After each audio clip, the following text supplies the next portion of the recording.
Okay, so we're returning after a very, very long break to our discussions on Torah. So in the previous class, if I'm not mistaken, because in honesty I have to tell you it was quite a while ago, we went through what Torah actually is. We spoke about Torah Keduma, we spoke about Torah as it was given to Moshe, and if I'm not mistaken, which I may very well be, in which case I'll make it up in a subsequent class, I think we spoke about the actual process through which the Torah that was given to Moshe came down to us. But I'm going to recap it briefly in case it wasn't treated, but I'm not going to deal with it with the depth it deserves. As I said, if it's necessary, I'll go through it in a different class. So, at the end of the 40 years in the desert, what did Jews have? What was the Torah they knew? So, what they experienced, the Aseres HaDibros, they heard Anochi Hashem, which carried with it every possible desire to make connection, which ultimately was all of the 248 positive mitzvot. And they heard Lo Yelecha, don't worship idols, which made them want to reject anything that would separate them from God, which carried within it the essence of the 365 negative mitzvot. They then heard it fleshed out through the other 8 commandments, the remaining 8 commandments, which they heard through Moshe. These 10 commandments encapsulate the essence of the Torah. Moshe knew the entire Torah, however. He had learned it from Hashem himself at Har Sinai. So what he did over the next years was teach it bit by bit to the Jews in the desert. So they learned, and there was an elaborate system of transmission, Moshe to Aaron and his sons, them to the tribal leaders, them to the ordinary people, etc., working out so that everyone heard it a minimum of 4 times, and those who were most responsible for the transmission heard it for a minimum of 12 times. They learned it on every possible level, through every prism and every dimension. At the end of that time, Hashem told Moshe to write down some, but not all of the Torah. So from that point onward, there's Torah Shebichtav, which is what Hashem told Moshe not only to write down, but how to write down in which words. And Torah Sheba'al Peh, that was meant to be transmitted orally. Torah Shebichtav, therefore, is relevant not just because it's the actual information of Hashem, but also because it's the word of Hashem.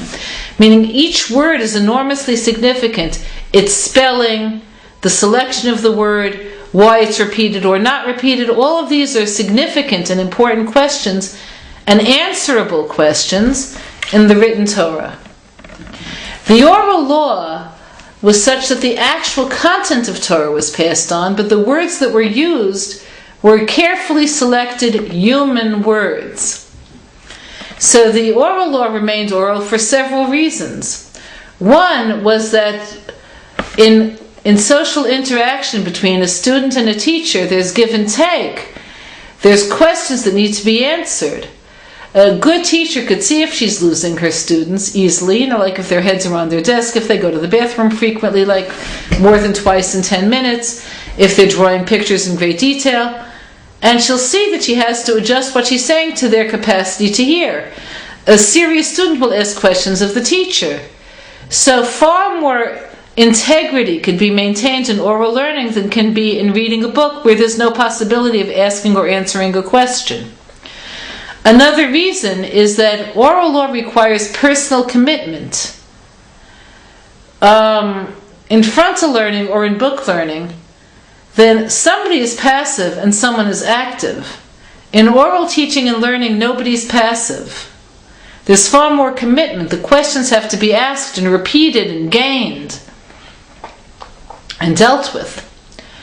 Okay, another thing is that anything that's in print belongs to anyone who could read, and the Torah was meant for the Jews.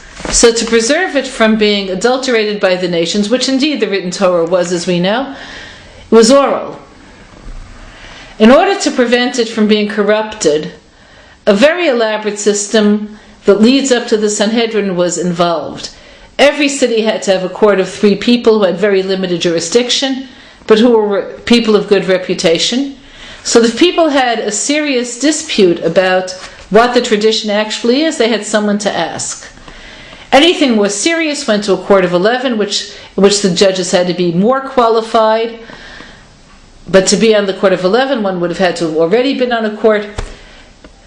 Bigger things went to the court of 23 that each tribe had, where the judges were very serious scholars indeed, chosen by each other if one died or retired. The remaining judges would select another judge from the lower courts. And the ultimate authority was the Sanhedrin in Yerushalayim, where the scholars were testably knowledgeable in the entire Torah, plus they had to have good reputations on a personal level, plus they had to be fluent in the languages that were spoken at the time. They had to know the religions that were practiced. They had to know mathematics.